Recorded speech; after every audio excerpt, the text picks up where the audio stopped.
বন্ধুরা নমস্কার, মিলিয়ে পরিবারের সবাইকে স্বাগতম। আজকে রুই মাছের আমি রেসিপি করবো, সেটা তোমার সঙ্গে শেয়ার করব। মাছটা ধুয়ে লবণ হলুদ মাখাচ্ছি, দেখতেই পাচ্ছ। লবণ হলুদ মাখিয়ে রেখে দেবো একটু ঢাকা দিয়ে। লবণ হলুদ মাখিয়ে ঢাকা দিয়ে রেখে দিলে বেশ ভালো হবে। এবার মাছের জন্য কী কী মশলা লাগবে সেটা দেখাচ্ছি তোমাদেরকে। লঙ্কা, জিরা, চালমগজ, আর হচ্ছে জয়িত্রী, জায়ফল, আর দুটো দারচিনি, দুটো এলাচ নিয়েছি, আর আদা নিয়েছি একটু, আর রসুন আর পেঁয়াজ দেখতে পাচ্ছ। দিয়ে এবার মিক্সার জারে দিব, মিক্সিতে বাটবো। শিলপাটে বাটতে পারি না, মিক্সিতে বাটবো। এবার দেখতে পাচ্ছ দিয়ে দিলাম, একটু জল দেব, দিয়ে ভালো করে সুন্দর করে পেস্টটা করে নেব। আর এদিকে মাছ ভাজার জন্য কড়াইটা চাপিয়ে দেবো। কড়াইটা তেল দিয়ে দিলাম, দেখতে পাচ্ছ। তেলটা গরম হবে তখন মাছটা দেবো, নাহলে লেগে যাবে। এই যে তেলটা বেশ গরম হয়ে গেছে, আর মাছটা দিয়ে দিলাম। এক এক করে পরপর মাছটা গুলো দিয়ে দিলাম, দিয়ে ভালো করে ভাজবো, লাল লাল করে ভেজে মাছটা তুলবো। এখন একটু হতে থাক। এক পিঠ হয়ে এসছে, আর এক পিঠ উল্টিয়ে দিলাম, দিয়ে দেখতে পাচ্ছ মাছগুলো ভাজাও হয়ে গেল। এই যে, আর পরের সব মাথাগুলো ভাজলাম।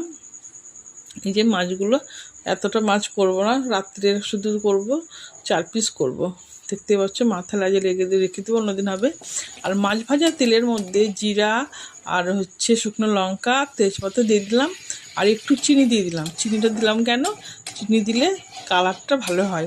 আমি যেহেতু কাশ্মীরি গুঁড়ো লঙ্কা অ্যাড করিনি, ওর জন্য চিনিটা দিলাম। আর তেলের পরে হলুদটা দিলাম, হলুদটা দিলে বেশ কষাটা ভালো হবে।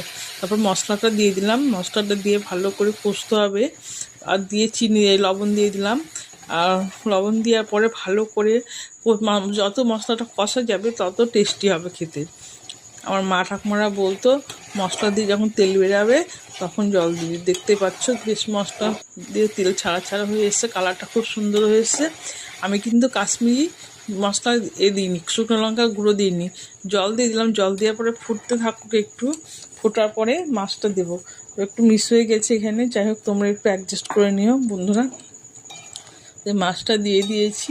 মাছটা দেওয়ার পরে ঝোলটা থেকে এবার তেল ছাড়া ছাড়া হয়ে এসছে মাছটা, দেখতে পাচ্ছ তেল ছাড়া ছাড়া হয়ে এসছে। মানে মাছে আলু দিইনি, ওই জন্য শুধু মাছের কালিয়া করেছি। দেখতে পাচ্ছ কালারটা খুব সুন্দর এসছে। তোমাদের যদি ভালো লাগে লাইক, শেয়ার, কমেন্ট করবে। নতুন বন্ধু হয়ে থাকলে আমার চ্যানেলটা অবশ্যই সাবস্ক্রাইব করবে। ঠিক আছে বন্ধুরা, আমার রেসিপিটা একবার হলো তোমরা ট্রাই করে দেখবে, ভালো লাগলে একবার করবে, আর SMS করবে। আমি তা ভুল হলেও জানতে পারবো, যেটা ভুল হবে কী হবে না হবে সেটা জানতে পারবো।